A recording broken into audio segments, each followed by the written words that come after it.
বাংলাতে প্রথমবার এই জিনিসটা ঘটলো বলা যেতে পারে। আমরা ন্যাচারালি সাউথের সিনেমা বা বলিউডের সিনেমার ক্ষেত্রে একটা ব্যাপার দেখতে পাই, টিকিট কাটলে টিকিটের সাথে ভাউচার, মানে আগে থেকে আমরা যদি ভাউচার কিনে রাখি, সেখান থেকে আমরা যদি সেই কোডটা রিডিম করি, তাহলে কিন্তু সেখান থেকে আমরা একটা বেনিফিট পাই, আমরা কিছু টাকা অফ পাই। এরকম ভাউচার বুক মাই শোতে পাওয়া যায়। তো ধূমকেতু সিনেমার ক্ষেত্রে এমনই একটা জিনিস ঘটলো বলা যেতে পারে। আমি জানি অনেকেই তোমরা ভাউচার কাটবে, কিন্তু ভাউচার কাটার আগে একটা সতর্ক বার্তা তোমাদেরকে দেবো, কিন্তু মানে কাটার আগে এই ভিডিওটা দেখার পরেই কিন্তু তোমরা ভাউচারটাকে কেটো, তার আগে কিন্তু কেটো না, প্রত্যেককে এটা বলছি। তো কাজে প্রথম থেকে শেষ পর্যন্ত ভিডিওটা দেখো। বাংলাতে নতুন কিছু, সেটা সূচনা করবে কে? টলিউড মেগাস্টার দেব ছাড়া আবার কে, তাই না? এই যে দেব শুভশ্রীর ধূমকেতু নিয়ে এত বড় একটা ইভেন্ট অর্গানাইজ হলো, ধূমকেতু রীতিমতো এখন সোশ্যাল মিডিয়ার হট টপিক বলা যেতে পারে, ট্রেন্ডিং টপিক হচ্ছে ধূমকেতু। এবং সেই ধূমকেতু সিনেমারই এসেছে একটা অফার। সেই অফারটা কি? তোমরা ধূমকেতু ভাউচার কিনতে পারবে। বুক মাই শো থেকে একটা ভাউচার পাওয়া যাচ্ছে, আমি ডেসক্রিপশন বক্সে লিঙ্ক দিয়ে রাখবো। সেখান থেকে তোমরা চাইলে তোমাদের যদি মনে হয় ভাউচারটা কাটবো, অবশ্যই কাটতে পারো। তো সেই ভাউচারটা তোমরা যদি কাটো, ভাউচারটার প্রাইস হচ্ছে 100 টাকা।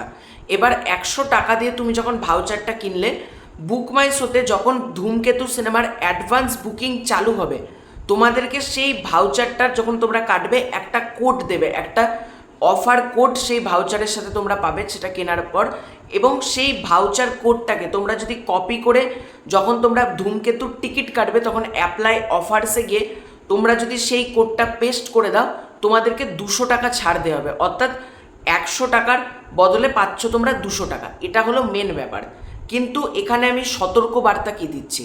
সতর্ক বার্তা হচ্ছে এই টিকিটটা কিন্তু তোমরা যখন, এই ভাউচারটা কিন্তু তোমরা একবারই ব্যবহার করতে পারবে, এই কোডটা বারবার কিন্তু ব্যবহার করতে পারবে না। এবং মাস্ট বি ইম্পর্টেন্ট কথা হচ্ছে, মানে অনেক কটা তোমাদেরকে বলছি ইম্পর্টেন্ট কথা, আর একটা ইম্পর্টেন্ট কথা হচ্ছে, তোমরা একটা টিকিট কাটলে কিন্তু এই ভাউচারটা ইউজ করতে পারবে না। তোমাদেরকে সর্বনিম্ন 2টো এবং সর্বোচ্চ 10টা টিকিট কিন্তু কাটতেই হবে। মানে তোমরা যদি ভাবো যে একটা টিকিট কাটবো 200 টাকা ভাউচার ইউজ করব, এটা কিন্তু হবে না। তোমাদেরকে 2টো টিকিট কাটতেই হবে, এটা টার্মস অ্যান্ড কন্ডিশনে লেখা আছে। এছাড়াও তোমাদেরকে যেটা করতে হবে সেটা হচ্ছে, তোমরা যে হলে ধূমকেতু দেখতে যাবে, সেখানে পারলে একবার খোঁজ করে নিও বুক মাই শো ভাউচার সেই হল অ্যাকসেপ্ট করে নাকি। এটা আমি কেন বলছি, কারণ আমি গত বছর একটা সিনেমার ভাউচার কেটেছিলাম 100 টাকা দিয়ে, 200 টাকা অফ পাবো বলে এরকম অফার থাকে। এবার সেই সিনেমাটা, আমি নাম নিচ্ছি না, সেই সিনেমাটার যখন আমি ভাউচারটা কাটি, আমি যখন বুক মাই শোতে গিয়ে সেই, মানে আমাদের বহরমপুরে তোমরা জানো মোহনমল সিলভার স্ক্রিন, আমি তখন টিকিট কাটার সময় সেই ভাউচারটা অ্যাপ্লাই করতে যাই, আমার কিন্তু লেখে এই হলে এই কোডটা এক্সিস্ট করে না। তখন আমি হলে ফোন করি, আমাকে ক্লিয়ারলি জানানো হয় বুক মাই শো ভাউচার আমাদের হল অ্যাকসেপ্ট করে না, আমাদের হলে প্রপারলি যে টিকিট প্রাইস সেই টিকিট প্রাইস দিয়ে ছবিটা দেখতে হবে। এই ভাউচারটা কলকাতা বা মুম্বাই বা দিল্লি এই সাইটগুলোতে অ্যাভেলেবেল। এবার আমি সেই সিনেমাটা দেখিও নি, কারণ টিকিট আমি কাটিও নি ছবিটার, কারণ আমার অলরেডি 100 টাকা তখন লস গিয়েছে বলতে পারো। তো এটাই তোমাদেরকে বলছি, তোমরা একবার পারলে হলে খোঁজ করে নিও। জানি না ধূমকেতু সিনেমার প্রত্যেকটা হলে আছে নাকি এরকম, যদি হয় খুবই ভালো কথা। কিন্তু আমি এই ভাউচারটা কাটিনি, তার একটাই কারণ হচ্ছে, দেখো একবার আমি ভাউচার কেটে একটা সিনেমার ক্ষেত্রে লস খেয়েছিলাম, কি দরকার আমি বেশি টাকা দিয়ে, মানে যখন যা আমার টিকিট কাটবো সেই অ্যামাউন্টটা দিয়ে আমি ধূমকেতুটা দেখবো, দ্যাটস ইট।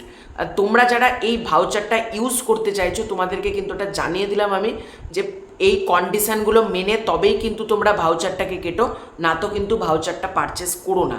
আর যদি তোমাদের মনে হয় ভাউচারটা কাটা উচিত, তাহলে অবশ্যই এই ভাউচারটা কিন্তু তোমরা কিনতে পারো, তোমাদের কিন্তু অনেকটাই হেল্প হবে বলা যেতে পারে।